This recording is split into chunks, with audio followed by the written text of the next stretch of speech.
With the king's blessing echoing in my mind, I set out through the village of Ravenswood, determined to assemble a hunting party that could face the dreaded werewolf. The sun had climbed higher in the sky, but the cold morning air still lingered, a reminder of the looming danger that haunted our community. I first sought out the village blacksmith, Bertram, a burly man with hands calloused from years of shaping metal into weapons and tools. As I approached his workshop, the rhythmic clang of his hammer striking the anvil echoed through the air. "Bertram!" I called out, raising my voice to be heard over the noise. The blacksmith looked up, wiping sweat from his brow. "Ah, Matthias, what brings you here with such urgency?" "We face a grave threat, my friend," I replied, my tone grave. "The werewolf has attacked our village, and it won't rest until it's claimed more lives. We need your skills to craft weapons that can stand a chance against this monster." Bertram's expression darkened as he absorbed my words. "The werewolf, you say? A cursed beast from the old tales?" "Yes, it's all true," I affirmed. "We need strong weapons to defend ourselves and protect our homes. Can you forge blades and arrows of exceptional strength and sharpness?" The blacksmith nodded, his eyes filled with determination. "Aye, I can do that. Leave it to me, Matthias. I'll have the finest weapons ready by sundown." With a firm handshake, I thanked Bertram and moved on, knowing that we could count on his craftsmanship to aid us in our fight against the werewolf. Next, I sought out potential volunteers among the villagers. The prospect of facing a fearsome creature filled with dark magic was daunting, and not everyone was willing to take up arms against it. Nevertheless, I pressed on, visiting homes and speaking with individuals who possessed both courage and skill. One of the first to join the cause was Wilhelm, a skilled archer known for his unwavering aim. "I've heard the stories, Matthias, and I've seen the fear in my neighbor's eyes," he said, pulling his bowstring taut as he spoke. "If there's a chance to protect my family and friends, I'll take it." Others soon followed suit, stepping forward with their own reasons for standing against the werewolf. Some sought revenge for loved ones who had fallen victim to the creature's wrath, while others simply refused to live in fear any longer. As the day wore on, our hunting party began to take shape. Brave men and women, each with their unique skills, gathered at the village square, ready to face the terror that had gripped our home. In the late afternoon, the village councillor, Isabella, approached us. Her wise counsel had guided the village for years, and her presence added an air of authority to our endeavor. "I've heard of your mission, Matthias," she said, her eyes glinting with a mix of concern and determination. "I'll accompany your party to lend my knowledge and aid in any way I can." I nodded, grateful for her support.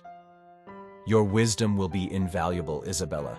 Together, we will find a way to vanquish this creature and restore peace to our village." As the sun began to set, we gathered in the village square, our weapons honed, and our hearts united in purpose. The moon, a gentle crescent in the evening sky, reminded us that the full moon, with all its malevolent power, would soon return. But this time, we were ready. With Isabella's guidance, Bertram's forged weapons, and the bravery of our fellow villagers, we set out into the night. A determined group of defenders, to face the werewolf and put an end to the reign of terror that had plagued Ravenswood for too long. The hunt had begun, and the fate of our village hung in the balance.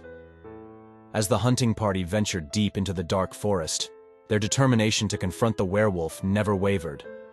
Under the silver glow of the crescent moon, they moved cautiously, eyes scanning the shadows for any sign of the dreaded creature. Matthias led the group, his instincts as a seasoned hunter guiding their path. Back in the village, the night settled in with an air of trepidation. The villagers who remained behind had followed Matthias's instructions, seeking refuge within the safety of their homes. But fear still gripped their hearts as they listened to the distant howls that echoed through the woods, chilling their souls. Among the villagers who had stayed behind was an elderly woman named Agatha, known for her wisdom and experience. She sat huddled by the hearth, praying fervently for the safety of the hunting party and her fellow villagers. Her worry was not in vain. As the night progressed, the moon climbed higher, showering its pale glow over the village. Suddenly, a guttural growl shattered the silence, sending shivers down the spines of those who heard it. Agatha's heart sank. It was the creature, and it was near. In the distance, a mournful howl joined the growls, a signal to its kin, a sinister call to gather for the hunt. Panic spread among the villagers as they realized the grave danger they were in.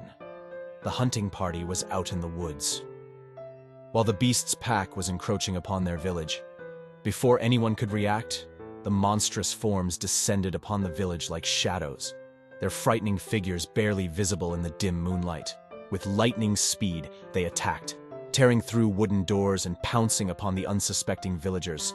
Agatha clung to her rosary, chanting prayers under her breath as she tried to think of a way to protect herself and her neighbors. But the chaos was overwhelming, and she could only watch in horror as the beast and its pack unleashed their wrath upon her home.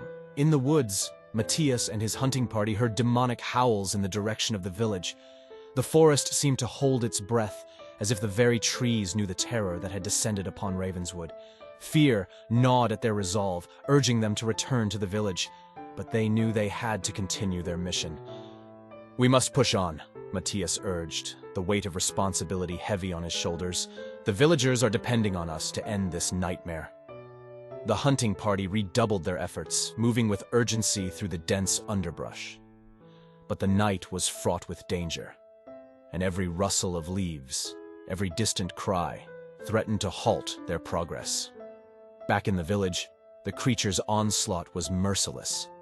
Houses were reduced to rubble, and blood stained the once peaceful streets. The creatures hunted with a primal ferocity, sating their thirst for blood and reveling in the chaos they had wrought. Amidst the carnage, Agatha found herself face to face with one of the creatures. Her trembling hands clutched the rosary tighter, finding courage in her faith. As the werewolf lunged at her, she held the rosary up, whispering a final prayer.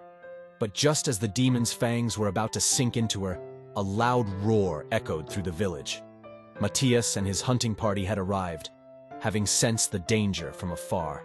Without hesitation, they engaged the beast and its pack, their weapons flashing in the moonlight.